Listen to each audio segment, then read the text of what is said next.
Whoa, what's going on, people?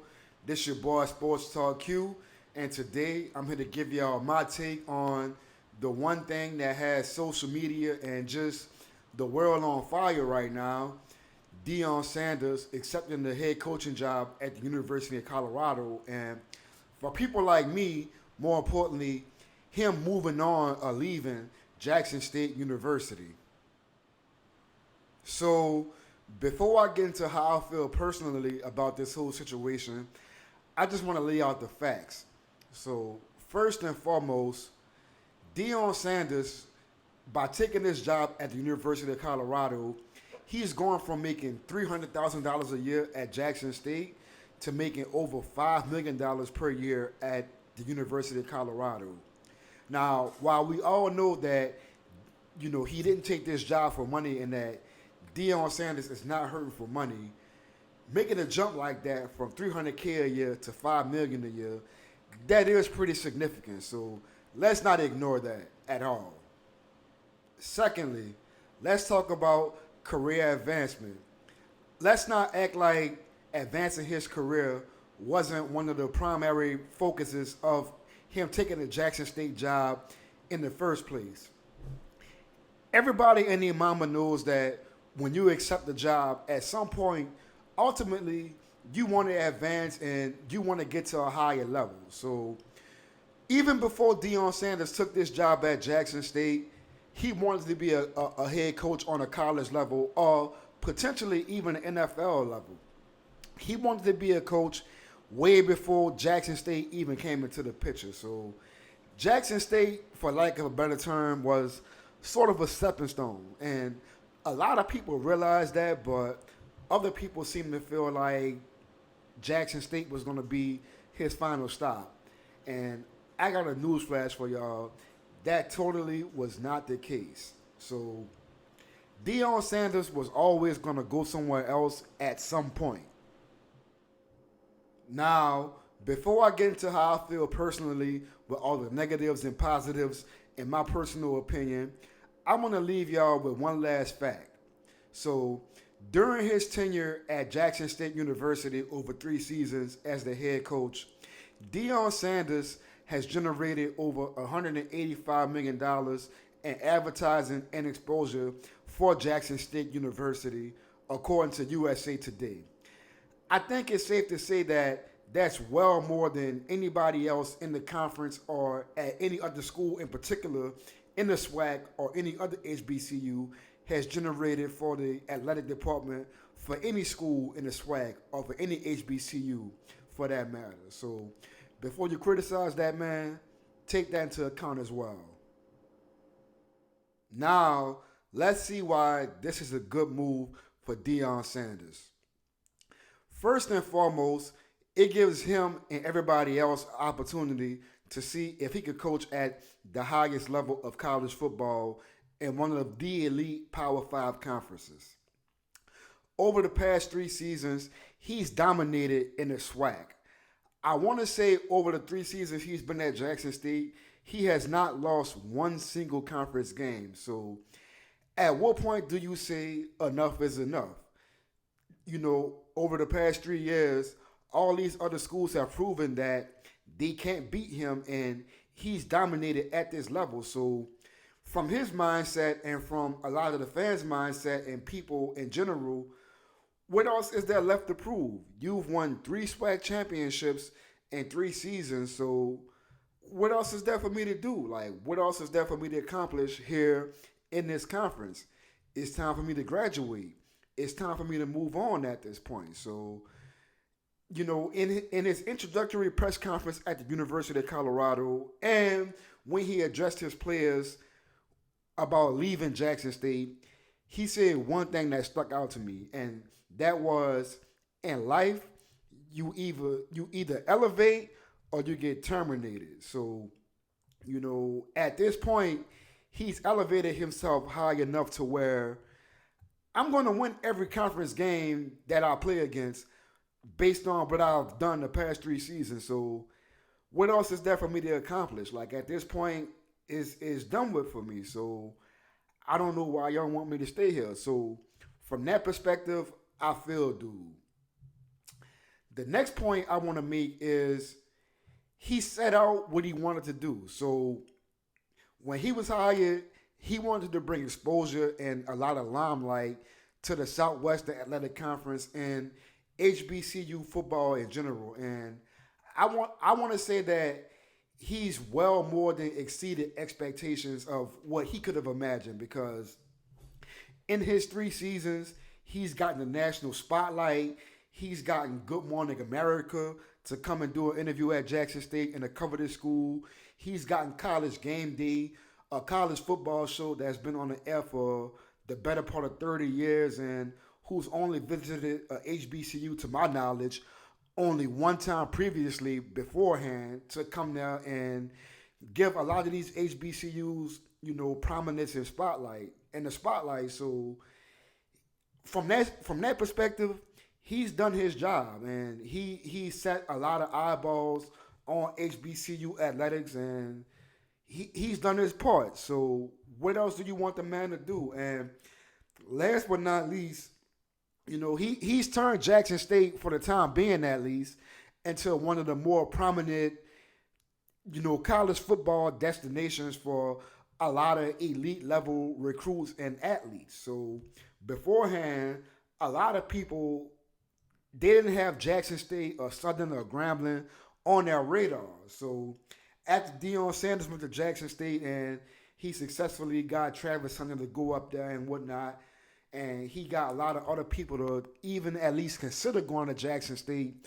In the meanwhile, now you see a lot of these 4 and 5-star recruits putting Grambling, putting Southern, putting Jackson State, putting FAMU, putting Tennessee State, putting Texas Southern, and a lot of these other HBCUs in their final 5 as far as schools they want to consider. So from that standpoint, he's done his part. So I don't know why you could potentially be mad at him for wanting to move on. Like, he's put a spotlight and he's put a lot of shine on historically black colleges and universities. And for that, I can't fault the man. All I could do is salute him.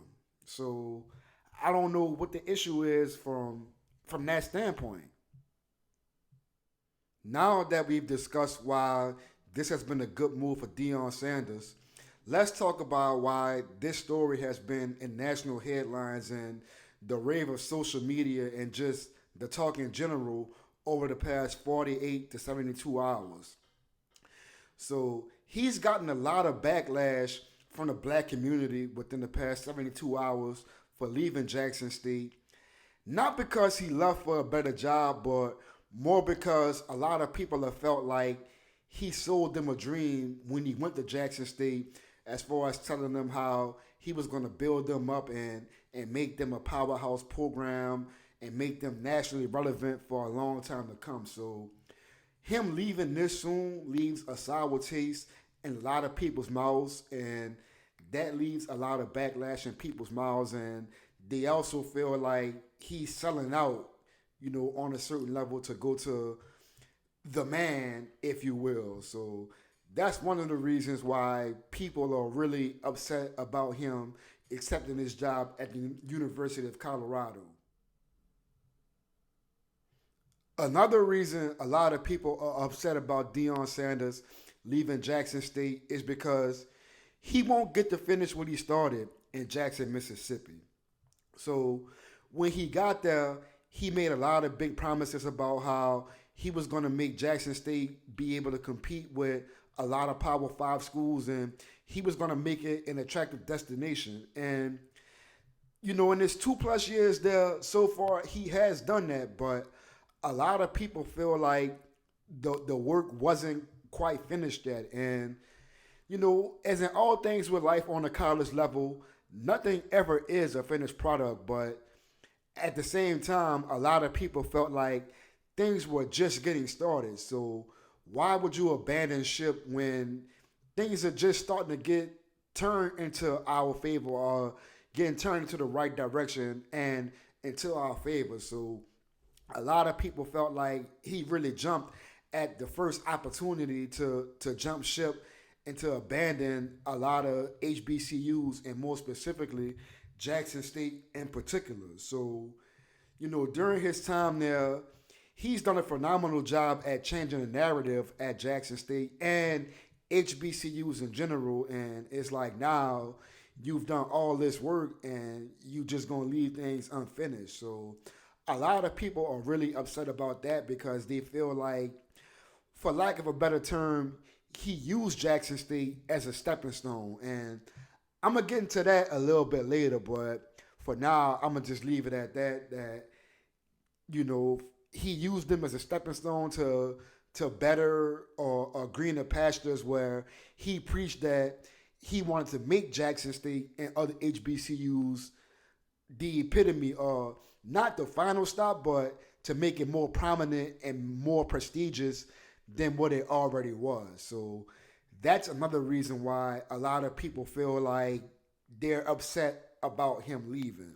And last but not least, people feel like by him leaving that the spotlight that he brought to HBCUs is going to go away. Now that he's gone, you're not going to have Good Morning America, or you're not going to have College Game Day, or you're not going to have the national media covering HBCUs as much as they once did. And from his perspective, he may feel like that's not his problem, but when you take on a job like this, when you're in his shoes, it's kind of on some stuff like it's bigger than just you. So a lot of people felt like he had a responsibility to think about more than just himself and to think about the bigger picture in the long term. So that's why people feel like they're kind of upset at him about his decision to leave at this point. So I've given y'all the stone cold facts. I've given y'all the upside of Deion Sanders taking the job at Colorado, and I've given y'all the downside of him leaving Jackson State. So let me give y'all my take on the whole situation, or how I feel about it, because everybody has an opinion about this, including myself. First and foremost, I want to say that for the people who thought that Deion Sanders was going to be at Jackson State for 10 to 15 years, or potentially even be a Jackson State slash swag lifer, y'all are a lot more stupid than I give y'all credit for. And I don't mean to come off as being that harsh, but that's the only way I can get through to y'all. This man was never going to be in the SWAC for 10 years, or this was never a final destination for him. Way before Jackson State ever thought about considering making him the head coach, he wanted to be a coach on a college level, more specifically at his alma mater of Florida State University, and potentially even getting a job as a coach in the NFL in some form of capacity. So if y'all thought that Jackson State was going to be his final destination, y'all are sadly mistaken. Secondly, I want to point out that aside from maybe, 15 to 30 jobs in college football, every coaching job in college football is a stepping stone job. Of course, you have your jobs like Alabama, Ohio State, potentially LSU in the past 20 years, USC, Notre Dame on a college level. Those are quote unquote dream jobs that those are final destinations for most people. But aside from those few jobs and a few more which I failed to name, which is my mistake, a lot of jobs, a lot of coaches take these jobs thinking that they're going to be there for like 5 to 7 years, or potentially less if they do a phenomenal job, and move on to something else. So why would y'all think that Jackson State was any different from any of these other schools at the FBS level? For those of y'all who are unfamiliar with this whole process, a lot of schools, a lot of PWI schools go through the same process on a yearly basis. They lose their coaches to bigger and better schools. So Jackson State is no different in that regard.